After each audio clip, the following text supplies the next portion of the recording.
Dua saja kita bahas, maka satu yang pasti nanti kita kupas. Yang pertama adalah ruku. Ruku itu ternyata adalah obat dari penyakit serakah. Gimana caranya?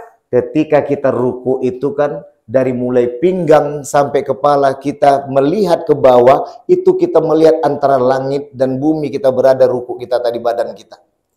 Kenapa kita ngelihat ke bawah? Kenapa kita tak ngelihat ke atas? Encok nanti. Kita ngelihat ke bawah.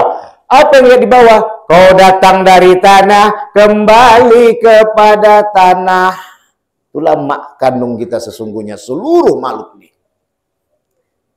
Dari tanah kita tercipta, maka kepada tanah dikembalikannya, maka semua itu adalah tanah, semua ciptaan Allah yang Maha Kuasa. Halo sahabat semuanya, salam giat. Berjumpa di channel Al.Andawi Andi. Jangan lupa klik tombol subscribe dan nyalakan loncengnya ya. Terima kasih. A'udzu billahi samii'il 'aliim. Minasyaitonir rajim. Bismillahirrahmanirrahim. Assalamualaikum warahmatullahi wabarakatuh.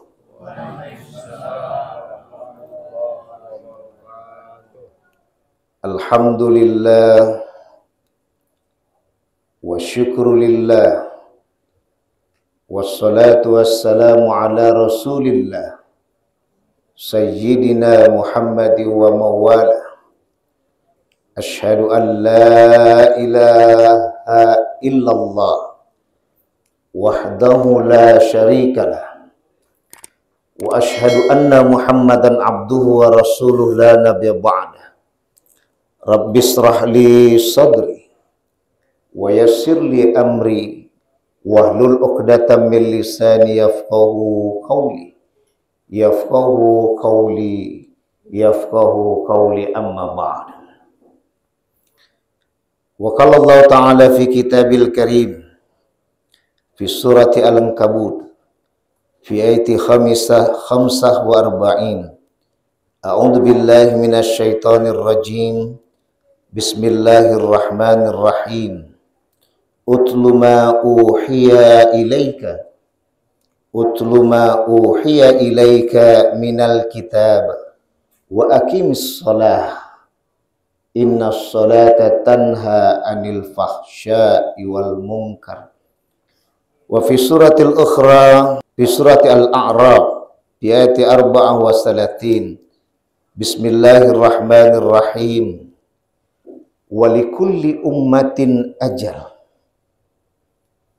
Fa idza jaa ajaluhum la yastakhiruna sa'a wa la yastaqdimun. Sadaqallahul azim. Illa fi afatina bi kulli madara wa sabqa wa tahirka.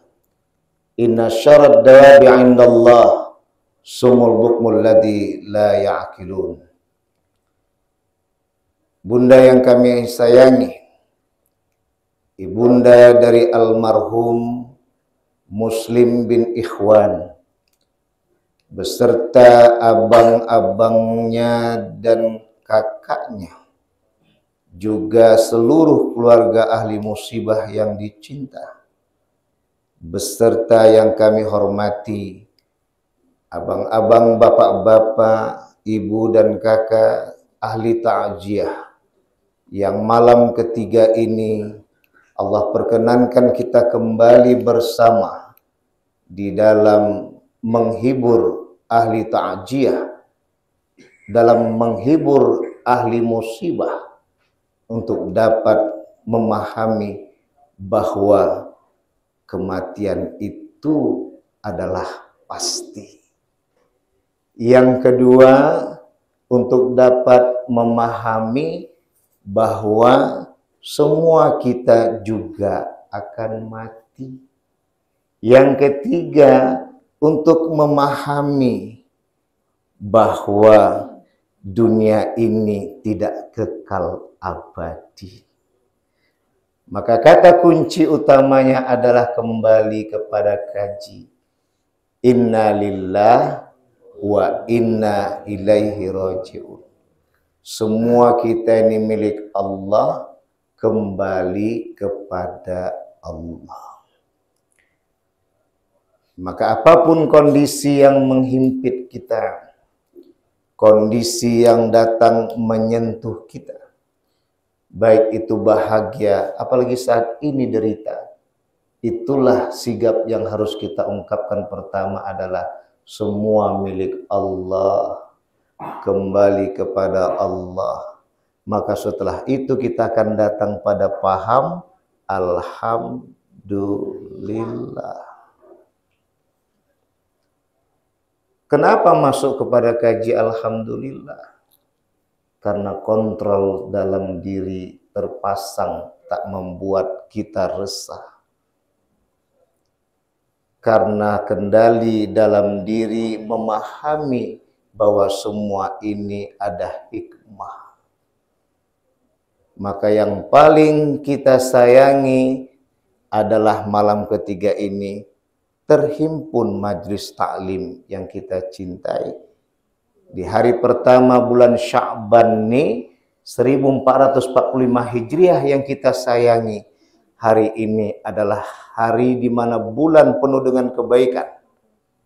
Karena Nabi Muhammad SAW setelah pulang dari Isra wal Mi'rajnya di 27 Rajab, di bulan Sya'ban inilah diikrarkan bahwa ini adalah bulan beliau. Sya'ban artinya cabang-cabang kebaikan.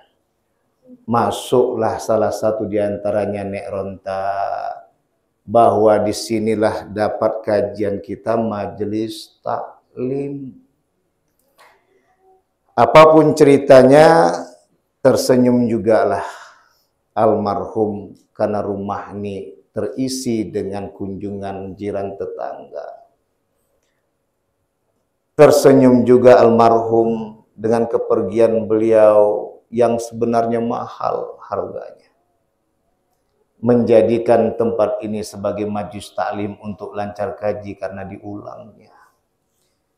Tersenyumlah beliau, mudah-mudahan dengan kajian ke depan nanti ini, harapan mama yang dicinta, abang-abang, kakak dan ipar serta keponakan yang disayangi, ke depan bisa untuk berbagi, membagikan pahala buat almarhum di kuburnya dengan mendoakannya. Tentu sholat yang akan kita kupas sekejap lagi. Maka tentu yang kita bahas di sini adalah bagaimana kita pahami yang pertama, bahwa kullu nafsin dha'iqatul maut. Setiap yang berjiwa itu akan mendapatkan kematian. Tadi yang sudah kita bahas di awal, bahwa mati itu pasti, dan kematian itu akan menimpa kita semua dengan nyata sekali. Banyak tadi yang bertakjiah, semalam pun juga bertakjiah, mengatakan baru ku tengok semalam, nggak mengira. Bak kata Pak Haji Lut kemarin, tiada yang tahu siapa yang duluan pergi. Maka dalam hal ini, itulah kaji ketika mau diberangkatkan kemarin itu disampaikan oleh Pak Haji, tak tahu siapa yang akan dijemput nanti. Maka dinyatakanlah dalam hal ini likulli ummatin ajal. Setiap umat itu akan memiliki ajal. Ajal ini apa? Yang akan diambil nyawanya. Fa idza jaa ajaluhu, kalau dah datang masa ajal tuh menceput nyawa kita, la yastakhiruna sa'ah. Tak bisa lagi diundur-undurkan waktu itu. Tak bisa lagi dikode-kode waktu itu. Makanya disitulah kawan-kawan di Barat dan di Eropa sibuk membuat mesin waktu. Itulah mereka yang tak siap dengan akan adanya kematian, akan adanya hari kiamat, akan adanya kehancuran, dan mereka menganggap sia-sialah selama ini apa yang telah diperjuangkan. Maka ini yang diajarkan oleh baginda besar Nabi Muhammad SAW. Maka kita lakukan dengan salawat dan salam pada baginda besar Nabi Muhammad Sallallahu Alaihi Wasallam. Tiada yang tak bersedih. Sedih ini tak bisa ditengok air mata jatuh dari mata saja ke pipi. Kadang ada juga yang paling sedih adalah dikala air mata tak keluar dari matanya sendiri. Tapi syukur alhamdulillah, itulah yang terbaik buat muslim bin ikhwan yang dicintai emak dan keluarga serta jiran. Namun yang harus kita ambil di sini adalah kafa bil mautil wa'idah. Jadikanlah kematian itu pembelajaran. Artinya apa? Entah tak tahu kita kapan kita dijemput. Tiba-tiba diumumkan. Kita lihat beliau selalu, kita lewat-lewat, beliau ada di teras halaman depan. Duduk dengan topinya. Di atas kursi, menatap ke depan, kadang melihat ke kanan dan ke kiri. Hanya dia dan Allah lah yang tahu apa yang dipikirkannya. Namun yang kita ambil kesimpulan adalah kematian itu pasti datang. Tiada yang bisa mengakhirkannya. Tiada yang bisa mengedepankannya. Capek dah dibeli baygon tadi, diletakkan semua biar keras untuk bunuh diri. Tak mati juga. Habis juga uang awak. Harus saya tak keluar uang tadi. Mau bunuh diri, mau mati, tak mati-mati. Wala yastaqdimun. Tiada yang bisa mendulukan. Allah sudah menentukan. Sehat kita lihat tadi di hadapan. Tapi kun kata Allah, fayakun. Maka oleh karena itu, baiklah kita kaji kepada kupasan dalam surah Al-Ankabut ayat 45 tadi. Utlu kata Allah pada Nabi Muhammad. Bacalah ya Muhammad. Ma uhiya ilaika, apa yang kuwahyukan kepada engkau. Minal kitab, dari Al-Quran ini. Wa aqimis shalah. Dari bagian Al-Quran ini baca ya Muhammad, ada perintah wa aqimis shalah. Aqimis shalah. Tegakkanlah sholat. Maka dalam tafsir Ibnu Katsir dijelaskan bahwa di sana Abu al-Aliyah menjelaskan tentang betapa pentingnya sholat itu. Ada 3 yang dibahas oleh beliau. Yang pertama adalah ikhlas. Sholat itu akan menempa kita untuk ikhlas. Yang kedua adalah khusyuk. Melatih kita untuk dapat khusyuk. Yang ketiga adalah mengingat Allah. Maka dari sini kita simpulkan bahwa sholatun, sholawatun, silatun, sholawayaslu solwan, itu adalah tali yang terikat. Mengikat tali kita sebagai hamba Allah, ciptaannya kepada Allah Subhanahu wa Ta'ala. Dan itu adalah bukti dari syahadaten rukun Islam pertama yang kita ikrarkan dalam diri. Maka rukun Islam itu ada 5. Yang pertama adalah runtutannya syahadaten. Aku bersaksi tiada Tuhan selain Allah. Dan aku bersaksi bahwa saya Muhammad itu utusan Allah. Betulnya kau menyaksikan aku ni Tuhanmu, kata Allah. Betulnya kau saksikan bahwa aku ni kekasih Allah sebagai nabi dan utusan Allah untukmu? Kalau betul, buktikan. Sholat kerjakan. Jadi kata Ibnu Katsir menyatakan bahwa sholat ini adalah membuka pintu rezeki. Yang dimaksud pintu rezeki di sini bukan langsung habis sholat, duit bertumpuk datang di bawah sejadah nanti. Yang dimaksud pintu rezeki ini adalah hati senang walaupun tak punya uang. Nggak punya uang aja hati senang, apalagi punya uang. Iqra bismi rabbikal ladzi khalaq. Bacalah dengan nama Tuhanmu apa-apa yang Tuhan ciptakan. Yang kedua, ini kita kaji-kaji main akal-akal aja ini.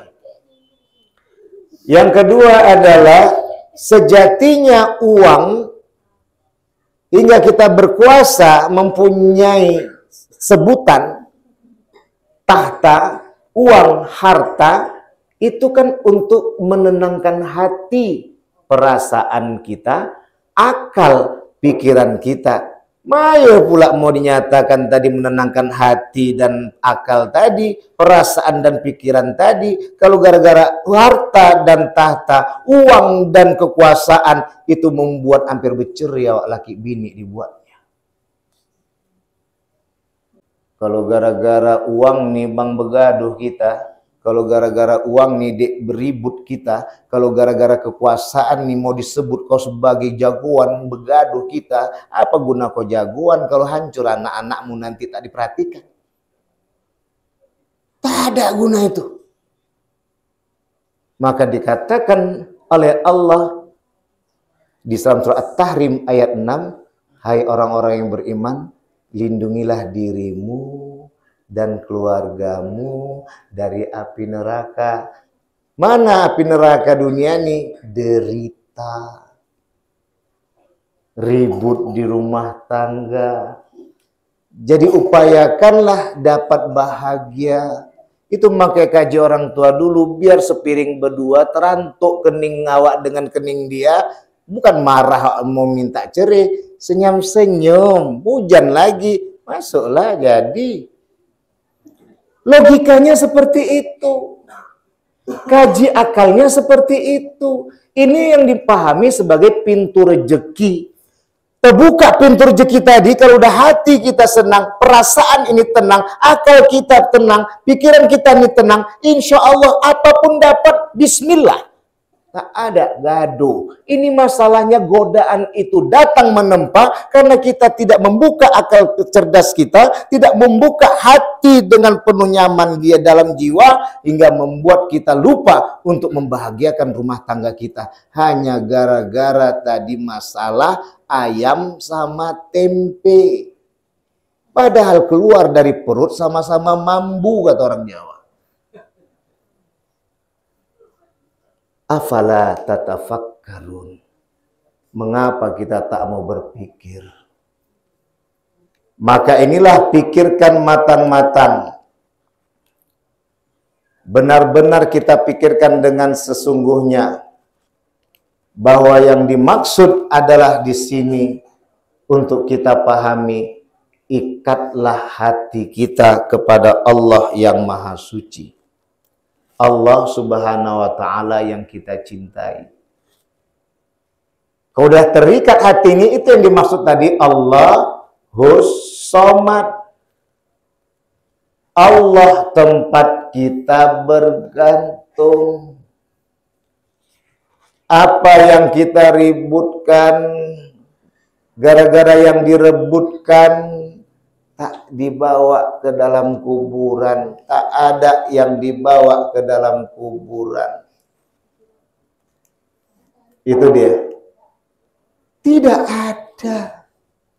Bukan si Muslim bin Ikhwan almarhum saja yang tak bawa apa-apa di kuburan. Orang kaya raya pun tak ada bawa apa-apa dalam kuburan. Inilah dia yang harus kita jadikan pedoman. Apa jadi gunanya sholat nih Ustaz? Nentramkan hati.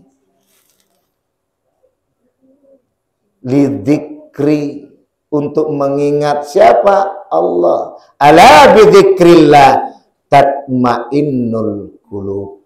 Ketahuilah dengan mengingat Allah menenteramkan hati.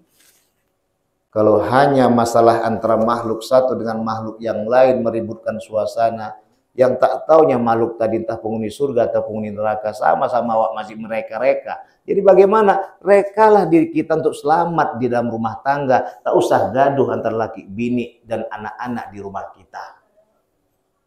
Alah bang, sudahlah bang, dek sudahlah, dia tak tahu entah siapa ke neraka, entah siapa ke surga. Udah, yang penting tenang kita, lama-lama kan bahagia kita. Nah ini dia tak pernah kita gaduh-gaduh. Inilah dia surga tuh, inilah insya Allah dapat surga kita di akhirat nanti. Uang tak dimasalahkan, mau banyak mau sedikit, yang penting apa? Ada makanan, kau senyum dek, aku pun senyum. Apa guna banyak makanan, kau pun tak pernah di depan. Inilah kajian. Di mana kupasannya? Sholat. Apa dalam sholat tadi? Tanha anil fahsya iwal mungkar. Mencegah perbuatan keji dan mungkar. Cemana caranya Ustaz? Dua saja kita bahas. Maka satu yang pasti nanti kita kupas. Yang pertama adalah ruku. Ruku itu ternyata adalah obat dari penyakit serakah. Cemana caranya? Ketika kita ruku itu kan dari mulai pinggang sampai kepala kita melihat ke bawah, itu kita melihat antara langit dan bumi, kita berada ruku kita tadi badan kita.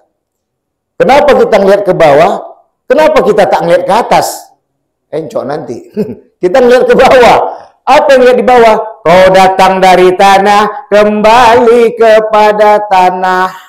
Itulah mak kandung kita sesungguhnya, seluruh makhluk ini. Dari tanah kita tercipta, maka kepada tanah dikembalikannya, maka semua itu adalah tanah, semua ciptaan Allah yang Maha Kuasa.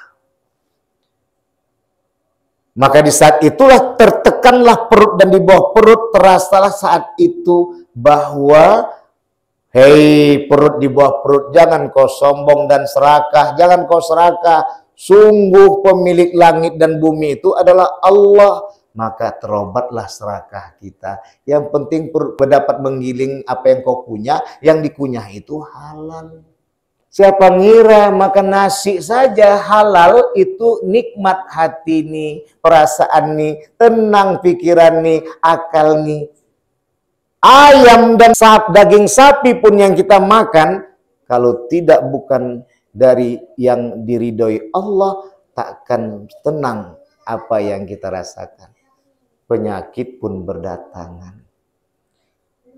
Ruku, ternyata ruku itu obat serakah. Jadi kalau masih ada yang serakah-serakah, kayak yang di atas-atas tuh serakah ngerebut kursi dan jabatan, berarti belum pas sholatnya.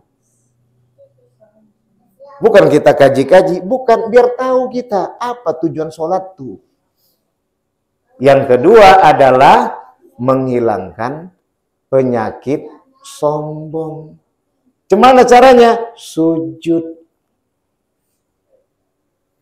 Sholatlah berjemaah nanti di masjid mana yang besar, situ ada wali kota, di situ ada camat, di situ ada lurah, di situ ada orang kaya, di situ ada ustadz, di situ ada tukang sapu, ada tukang yang lain sebagainya yang dianggap tadi yang nggak selevel dengan dia. Sama semua sujud, mencium tanah kening di sejadah, alias ibarat tanah menempel kening hidung dan mulut kita.